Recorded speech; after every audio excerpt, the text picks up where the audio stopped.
मैं अव्यक्त कुमार वर्मा अपने यूट्यूब चैनल अव्यक्त वर्मा गुरुकुल में आप सबका हार्दिक स्वागत एवं अभिनंदन करता हूँ। आज हम जानने का प्रयास करेंगे सामान्य ज्ञान के अंतर्गत भारत के मूल अधिकार क्या क्या दिए गए हैं। भारतीय संविधान में मूल अधिकार किस रूप में वर्णित किए गए हैं, इस विषय में हम जानने का प्रयास करेंगे। तो आइए जानते हैं सामान्य ज्ञान के अंतर्गत भारत के मूल अधिकार कौन कौन से हैं। भारत के मूल अधिकार संविधान में कहाँ उल्लेखित किए गए हैं, इस विषय में जानने का प्रयास करते हैं। तो कुछ बिंदु मूल अधिकार के विषय में हम जानने का प्रयास करते हैं। आइए जानते हैं। मौलिक अधिकार का प्रावधान अमेरिकी संविधान से लिया गया है। किस संविधान से लिया गया है? अमेरिकी संविधान से लिया गया है। मौलिक अधिकार का प्रावधान अमेरिकी संविधान से लिया गया है। मौलिक अधिकार न्यायालय में परिवर्तनीय है तथा इसका उल्लंघन करने वाली किसी विधि न्यायालय की शून्य तथा निरस्त घोषित कर सकती है। मौलिक अधिकार कार्यालय में परिवर्तनीय है और इसका उल्लंघन करने पर किसी विधि को न्यायालय शून्य निरस्त घोषित कर सकती है। इसके बाद देखेंगे तीसरा बिंदु क्या आता है। भारतीय संविधान के तृतीय भाग में अनुच्छेद 12 से 36 के अंतर्गत नागरिकों के मूल अधिकारों का विस्तृत विवेचन किया गया है।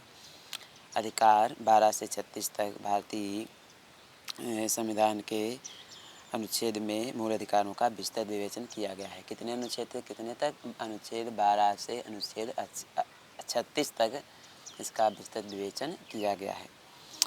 मौलिक अधिकारों को 6 श्रेणियों में बांटा गया है। समानता का अधिकार, स्वतंत्रता का अधिकार, शोषण के विरुद्ध अधिकार, धार्मिक स्वतंत्रता का अधिकार, संस्कृति तथा शिक्षा संबंधी अधिकार, संवैधानिक उपचारों का अधिकार।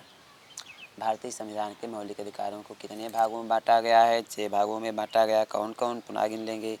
समता का अधिकार, पहला क्या है? समता का अधिकार। और दूसरा कौन सा है देखेंगे? स्वतंत्रता का अधिकार, शोषण के विरुद्ध अधिकार और धार्मिक स्वतंत्रता का अधिकार, सांस्कृतिक और शिक्षा संबंधी अधिकार, संवैधानिक उपचार का अधिकार, सामाजिक उपचारों का अधिकार। अब इसको हम देख लेंगे। पहले संपत्ति का अधिकार भी मौलिक अधिकार की श्रेणी में सम्मिलित था, लेकिन इसे सन 1978 ईस्वी में 44वें संविधान संशोधन द्वारा श्रेणी से हटाकर मात्र एक कानूनी अधिकार घोषित कर दिया गया है। तब इसकी व्यवस्था संविधान के अनुसार 300 का में है। अब इसकी व्यवस्था किसमें है? 300 का में इसकी व्यवस्था मानी जाती है संविधान के अनुसार। मौलिक अधिकार असीमित नहीं है। सार्वजनिक व्यवस्था मौलिक अधिकार की दृष्टि में इसका सीमांकन किया गया है। अब मूल अधिकारों का हम वर्गीकरण देखेंगे, किस प्रकार से मूल अधिकार वर्गीकृत किए गए हैं। तो गिनेंगे कौन कौन मूल अधिकार 6 भागों में बांटा गया। कौन कौन? समानता का अधिकार, और कौन है? स्वतंत्रता का अधिकार, शोषण के विरुद्ध अधिकार, धार्मिक स्वतंत्रता का अधिकार, सांस्कृतिक शिक्षा संबंधी अधिकार, संवैधानिक उपचारों का अधिकार। अब देखेंगे 6 जो बांटे गए हैं अधिकार, मूल अधिकारों का वर्गीकरण, उनको कितने से कितने अनुच्छेदों में संविधान में प्राप्त होता है। तो देखिए, समता का अधिकार अनुच्छेद 14 से 18 तक प्राप्त होता है। अनुच्छेद 14 से 18 तक प्राप्त होता है।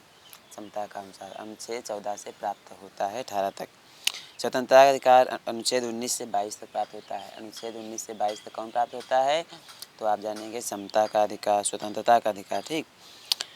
शोषण के विरुद्ध अधिकार अनुच्छेद 23 से 24 तक प्राप्त होता है। धार्मिक स्वतंत्रता का अधिकार अनुच्छेद 25 से 28 तक प्राप्त होता है। अनुच्छेद 25 से 28 तक धार्मिक स्वतंत्रता का अधिकार प्राप्त होता है।